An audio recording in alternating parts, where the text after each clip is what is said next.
Hello student and good afternoon. Welcome back to our YouTube channel Ocean Study Classes की reasoning की class में मैं नेहा आप सभी का वेलकम करती हूँ। और आज मेरी जो क्लास है वो मैं आपके लिए लेकर आई हूँ एसएससी सीजीएल सीएचएसएल मेंस के एग्जाम के लिए मोस्ट इम्पॉर्टेंट ईडीएम फ्रेसेस। जैसा कि आप सभी को पता है कि ईडीएम फ्रेसेस हमारे एग्जाम में बहुत ही इंपॉर्टेंस रखते हैं और कम से कम 2 से 3 नंबर आपके सिक्योर कराते हैं। तो आज हम उन ईडीएम फ्रेसेस को डिस्कस करेंगे जो कि आपके एग्जाम में कई बार रिपीटेड हुए हैं और आगे भी उनके आने के चांसेस बनते हैं। तो बिल्कुल क्लास स्टार्ट करते हैं आज की और देखेंगे क्या क्या ईडीएम्स आपके लिए लाए हैं।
तो स्टार्ट करते हैं हम अपनी आज की क्लास और ये है हमारे आज की क्लास का सेशन स्टार्ट होने जा रहा है most important idioms for SSC CGL CGSL mains के लिए।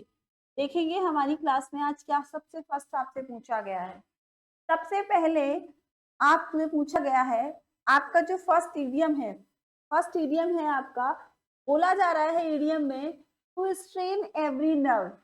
टू स्ट्रेन एवरी नर्व इसका मीन्स क्या होगा? To make weak and tired, to be a diligent worker, to make utmost efforts और to be methodological in work. ये हमारे पास 4 options दे रखे हैं और इन ऑप्शंस में हमको देखना है कि क्या हमारे इस क्वेश्चन के लिए मोस्ट अप्रोप्रिएट बनेगा। देखो सबसे पहले हम ईडियम्स को समझेंगे। हमारा जो ईडियम है वो क्या है? To strain every nerve. Every nerve, nerve का मतलब होता है नसें। नसें अगर हम इस ईडियम को थोड़ा सा कनेक्ट करके समझने की कोशिश करें तो स्ट्रेन मतलब होता है निचोड़ना और नर्व का मतलब होता है नस। अब हर नस का निचोड़ जाना क्या है? मतलब जब हम बहुत ज्यादा थक जाते हैं तो हम कहते हैं कि अरे बहुत ज्यादा थकान हो रही है, हम बहुत ज्यादा थक रहे हैं। तो कभी कभी हम हिंदी में इस बात को बोल देते हैं कि नस नस थक गई है, नस का दम निकल गया है। इस तरीके के वर्डिंग्स हम अपनी कॉमन भाषा में यूज करते हैं। तो इसका जो हमारा राइट आंसर बनेगा वो बनेगा option number first, to make weak and tired. कोई चीज जो आपको वीक एंड टायर्ड फील करा रही है उसके लिए हम ईडियम क्या यूज करते हैं? To strain every nerve. Option number second, third और फोर्थ ये इसको मोस्ट सूट नहीं करते हैं। देखेंगे अगला प्रश्न। अगला क्वेश्चन है हमारा to flog a dead horse. To flog a dead horse. Dead horse क्या? मरा हुआ घोड़ा।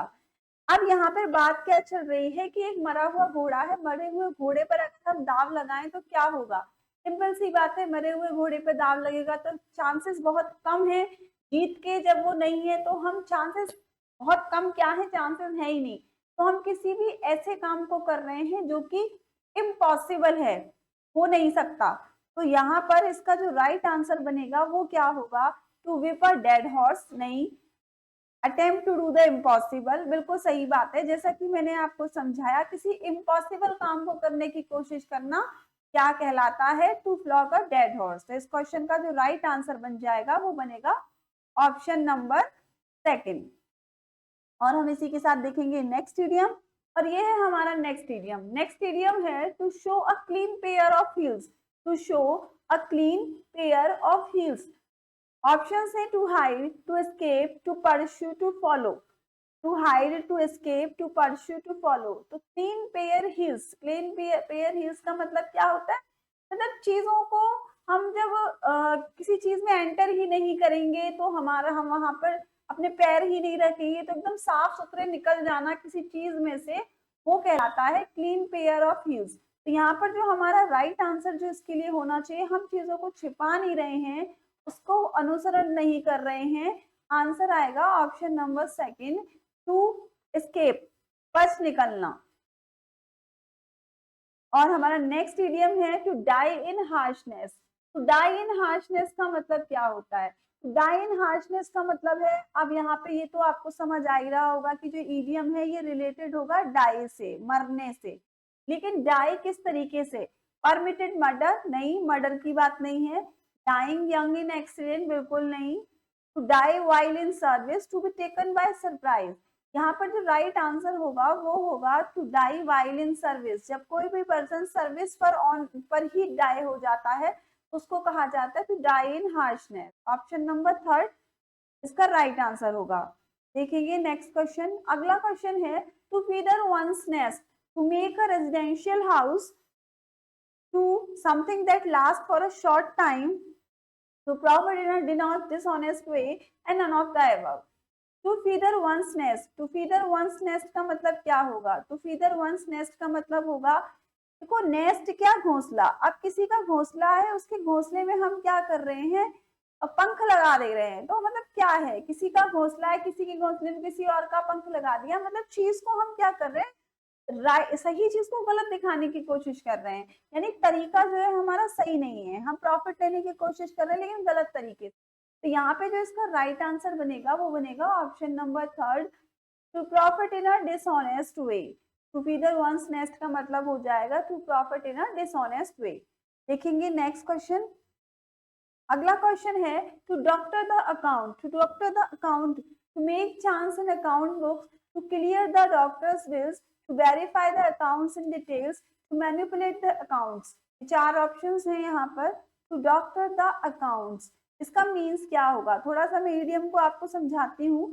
देखिए क्या लिखा है, to doctor, doctor the accounts. अब डॉक्टर का काम क्या होता है? ट्रीटमेंट करना। और अकाउंटेंट का काम होता है अकाउंट्स को देखना। लेकिन यहाँ पर क्या है? Doctor the accounts. जो डॉक्टर है वो अकाउंट का काम कर रहा है। जब वो डॉक्टर है वो अकाउंट का काम कर रहा है तो चीजें क्या हो रही हैं? काम उसका कुछ और है लेकिन वो कर कुछ और रहा है। तो इसमें चीजें मतलब मैनिपुलेशन हो रहा है, चीजों में बदलाव हो रहा है। लोग सही चीज को सही नहीं कर रहे हैं, काम उसका कुछ और है लेकिन कर कुछ और रहा है। तो इसके लिए हमारे जो ऑप्शंस है वो क्या सुटेबल है देखेंगे। To make in account, chance in account book नहीं। To clear the doctor's bill, doctors के बिल की बात नहीं हो रही है। To verify the accounts in details नहीं, अकाउंट्स डिटेल वेरीफाई नहीं हो रहा है। To manipulate the account, answer क्या बनेगा? To manipulate the accounts. यहाँ पर आंसर है to manipulate the accounts. Okay, next question है हमारा to be all at C, to be all at सी। अब यहाँ पे देखेंगे इसका जो राइट आंसर क्या होना चाहिए? All at sea. All at sea का मतलब क्या होता है? ऑल एट सी का मतलब होता है जब चीजें कैसी होती हैं, जब हम किसी चीज में समुद्र है, मानिए अगर समुद्र है और समुद्र में चीजों को हम अगर समुद्र में जाके बीच में फंस जाएं तो उस कंडीशन में हमारी जो मेंटल सिचुएशन होगी वो क्या होगी? मेंटल सिचुएशन क्या होगी? हम चीजों को आसानी से हैंडल कर पाएंगे या हम एकदम से कंफ्यूज हो जाएंगे कि हम चीजें कहाँ फंस गए। अब हमें इस सिचुएशन में क्या करना चाहिए, क्या नहीं करना चाहिए। तो इसको हम कहते हैं, इसका जो हमारा मीन्स होता है वो होता है किसी स्थिति में असमंजस में फंस जाना, कंफ्यूज हो जाना। तो इसका जो राइट आंसर बनेगा वो बनेगा आपका लॉस्ट इन कंफ्यूज्ड। इसका आंसर क्या हो जाएगा? Lost in confused. Option number second इसका राइट आंसर हो जाएगा। देखते हैं नेक्स्ट क्वेश्चन। अगला क्वेश्चन है to take to one's heels, to take to one's heels, किसी और के पैर ले लेना। To take to one's heels, अब किसी और के पैर क्यों लेगा कोई? अब किसी और के पैर लेने से कहने का मतलब है जैसे कहते हैं ना पैर लगा के दौड़ गए हम, जैसे ऐसा कर दिया हमने, मतलब बहुत ज्यादा रन अवे हो जाना। ऑप्शन नंबर आपका फर्स्ट क्या कहता है, टू वॉक स्लोली, धीरे नहीं चलना है, टू मार्च फॉरवर्ड नहीं, किसी के मार्च फॉरवर्ड नहीं है, हुप एंड जंप नहीं है, आंसर क्या आएगा, to run away.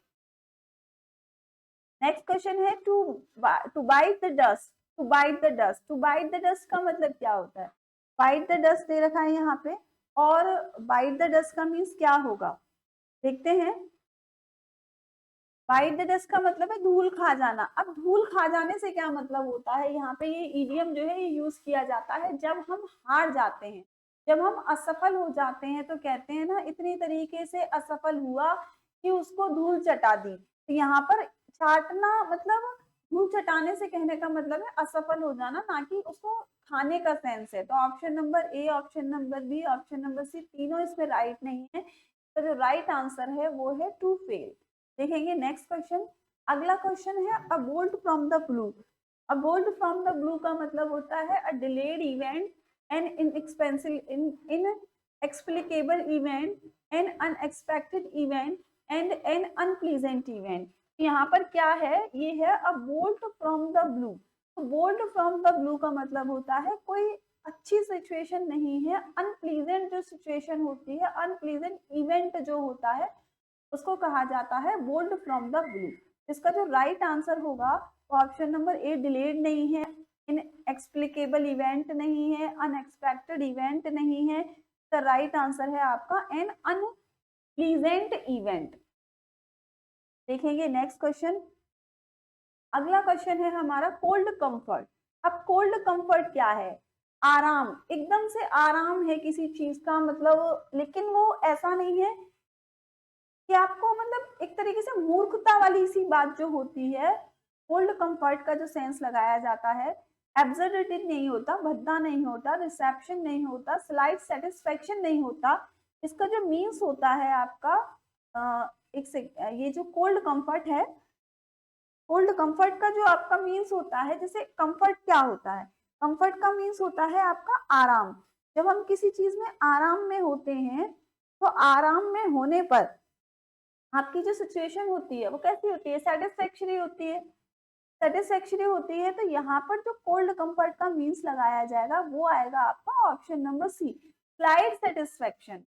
Cold comfort का मीन्स होता है स्लाइड सेटिस्फैक्शन, पुलिस प्रपोजल नहीं होगा, स्लाइड सेटिस्फैक्शन होगा इसका राइट आंसर। देखेंगे अगला क्वेश्चन। अगला क्वेश्चन है हमारा to face the music. To face the music का मतलब है to listen him, to enter into the class, to bear the criticism, to listen a favourable comment. अब यहाँ पर है face the music. Face the music का मतलब होता है किसी चीज को सुनना, सुनना, लेकिन जैसे अपनी बुराई है, सपोज अपनी बुराई कोई कर रहा है, हम उसको क्या कर रहे हैं, हम आराम से बड़े इत्मीनान से सुन रहे हैं। इसका जो सेंस लगाया जाता है वो लगाया जाता है आपका टू बियर द क्रिटिसिज्म, हम सहन कर रहे हैं, सुन रहे हैं। लिसन नहीं है, टू लिसन हिम नहीं है, to enter into the class नहीं है, to listen to a favourable comment नहीं है, क्रिटिसिज्म से इसका मीन्स होता है to face the music. Next question, dark horse. Dark horse क्या है आपका, डार्क हॉर्स का मतलब है अ स्ट्रॉन्ग इंट्रोड्यूसर है वो, अ स्किल्ड टीम है, द मोस्ट पावरफुल है, या अनएक्सपेक्टेड विनर है। अनएक्सपेक्टेड विनर है, क्या होगा इसमें, ये विंटर नहीं है, यहाँ पर क्या है, अनएक्सपेक्टेड विनर है। तो डार्क हॉर्स का मतलब होता है मतलब कोई ऐसा, यहाँ पर मीन्स जो बनाया गया है डार्क हॉर्स, किसी ऐसे घोड़े पर दाव लगाना जिसकी जीतने की उम्मीद ना हो। तो ऐसी चीजें यहाँ पर क्या शो, कौन सा ऑप्शन इस चीज को शो कर रहा है, अनएक्सपेक्टेड विनर, एक ऐसा अप्रत्याशित विनर हो गया जिसकी उम्मीद नहीं थी। तो आंसर क्या बनेगा, अनएक्सपेक्टेड विनर। देखिए नेक्स्ट क्वेश्चन। अगला क्वेश्चन है beat about the bush. Beat about the bush की चार ऑप्शंस हैं आपके सामने, wander across the words, speak in a haphazard manner, speak in roundabout manner, make use of irrelevant reference। Beat about the bush, beat about bush का मतलब होता है जब हम चीजों को साफ क्लियरली जो पूछा जा रहा है वो ना बता के चीजों को इधर उधर घुमाते हैं, राउंड अबाउट मैनर में बात करते हैं, चीजों को घुमाना, इधर उधर की बातें करना, लेकिन मेन पॉइंट को ना बताना। तो यहाँ पर इसका जो राइट आंसर बनेगा वो ऑप्शन नंबर ए नहीं होगा, एब्सर्ड मैनर नहीं होगा, मेक यूज ऑफ रिलेवेंट नहीं होगा, ऑप्शन होगा option number C, speak in down about manner, घुमा फिरा के बातें करना। और इसी के साथ देखते हैं अगला question, send him to Coventry. Send him to Coventry का मीन्स क्या होता है? सेंड हिम टू कवेंट्री का मतलब होता है भेजना। सेंड तो दिख ही रहा है, यहाँ भेजने से रिलेटेड है, लेकिन यहाँ ट्रांसफर है, तो सेंड हिम कवेंट्री का मतलब ट्रांसफर करना नहीं है, कमेंड नहीं है, डिसमिस नहीं है। इसका जो मीन्स होगा वो होगा बाइकॉट हिम, बहिष्कार करना। इसका मीन्स होता है बहिष्कार करना, बाइकॉट हिम। नेक्स्ट है give up the ghost. Give up the ghost का मीन्स क्या है? Left the ghost, lived like a ghost, invited ghost और died. Give up the ghost का मतलब होता है भूत को त्याग देना, ऐसा कुछ हिंदी लग रही है इसकी, लेकिन इसका मतलब भूत त्याग देने से कोई मतलब नहीं होता, इसका मतलब होता है आपका डाइड। ठीक है, मृत्यु वाली बात है यहाँ पर। ऑप्शन नंबर सी, डी इसका राइट आंसर है। Down in the mouth. Down in the mouth मतलब मुंह में ही गिरना। मुंह में गिरना क्या चीज, क्या गिरना? Unable to speak, option number first है अनेबल टू स्पीक। नेक्स्ट है वेरी डिप्रेस्ड, वेरी एंग्री और very confuse. Down in the mouth का मतलब होता है जब हम बहुत ज्यादा डिप्रेस होते हैं तो हम चीजों को कह नहीं पाते, डिप्रेशन में चले जाते हैं, चीजें मन की चीजें मन में ही रह जाती हैं। तो यहाँ पर जो इसका राइट आंसर बनेगा वो बनेगा वेरी डिप्रेस। बहुत ज्यादा डिप्रेस होना यानी वेरी डिप्रेस होना, डाउन इन द माउथ। देखेंगे नेक्स्ट क्वेश्चन। अगला क्वेश्चन है drink life to the lees. Drink life to the lees. Options है to have the best of fun and fortune, to enjoy a life of drinking and dancing, to have a life full of adventures, to have the best of life। तो यहाँ पर हमारा ये क्या कहता है? Drink life to less, मतलब drink है लाइफ, बहुत ज्यादा एडवेंचरस भरी जो लाइफ होती है हमारी, बहुत ज्यादा एडवेंचरस होते हैं जिस लाइफ में, उसको हम कहते हैं drink life to the lees. तो इसका राइट आंसर है वो है to have a life full of adventurous. इसी के साथ बढ़ते हैं नेक्स्ट क्वेश्चन पे। अगला क्वेश्चन है व्हाइट एलिफेंट। व्हाइट एलिफेंट क्या है?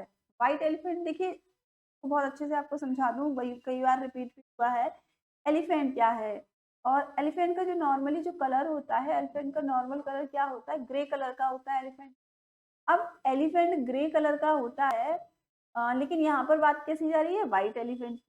तो जो व्हाइट एलिफेंट होंगे वो कैसे होंगे? रेयर चांसेस होंगे, कम दिखाई देंगे, इंडिया में तो होते भी नहीं है व्हाइट एलिफेंट। तो जो अगर ये रेयर चांसेस होंगे तो चीजें कैसी होंगी? कॉस्टली होंगी। तो जो चीजें कॉस्टली होती हैं, बहुत ज्यादा कॉस्टली होती हैं, उनसे हम यहाँ पे इसको रिलेट कर सकते हैं। और इसका जो राइट आंसर बनेगा, अगर आइटम नहीं होगा, वेरी एक्सपेंसिव, इन्वेस्टमेंट नहीं होगी, यूजफुल मटेरियल नहीं होगा, आंसर होगा costly and useless possession. Option number B इसको बेस्ट आपका प्रेजेंट कर रहा है। देखिए नेक्स्ट क्वेश्चन। नेक्स्ट क्वेश्चन है हमारा for a song. For a song क्या है? Very cheaply, on loan, at a loss और वेरी इजीली।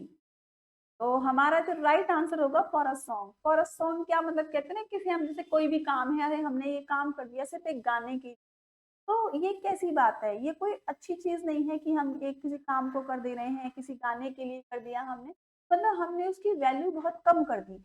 तो यहाँ पर जो राइट आंसर बनेगा वो बनेगा ऑप्शन नंबर ए, वेरी चीपली, बहुत सस्ता, बहुत चीपली। तो ऑन लोन नहीं, एट अ लॉस नहीं, वेरी इजी। तो इसका राइट आंसर बन जाएगा ऑप्शन नंबर फर्स्ट। तो ये आज की हमारी क्लास के 20 इडियम्स थे, मोस्ट इम्पॉर्टेंट 20 इडियम का सेशन था ये हमारा। तो ये आज की क्लास के लिए हम इतना ही रखेंगे। आज की क्लास में हमने आपसे डिस्कस किए 20 idiom phrases for SSC mains के लिए। मिलते हैं आपसे हम अपनी नेक्स्ट क्लास में और इम्पोर्टेंट चीज़ों के साथ, कुछ और इम्पोर्टेंट इडियम्स के नई वीडियोस के साथ, इडियम फ्रेजेस के साथ साथ वन वर्ड सब्स्टिट्यूशंस, आपके प्रैक्टिस सेट, सारी चीज़ें वन बाय वन आपके लिए लाएंगे हम। तो मिलते हैं आपसे हम नेक्स्ट क्लास में। चैनल को सब्सक्राइब कीजिए, वीडियो को शेयर एंड लाइक कीजिए एंड प्रेस कीजिए बेल आइकॉन को। बेल आइकॉन को प्रेस कीजिए ताकि आपके पास सारी जो आपकी क्लासेस हैं उनका नोटिफिकेशन टाइम टू टाइम पहुंचता रहे। तो आज के सेशन में मैं नेहा अपनी क्लास से आप सभी विदा लेती हूँ। मिलूंगी मैं आपसे अपने नेक्स्ट सेशन में। ओके, तो thank you for love and support for our channel. Thank you so much till then. We will meet again in next class. Till then, take care and bye bye, and thank you so much once again.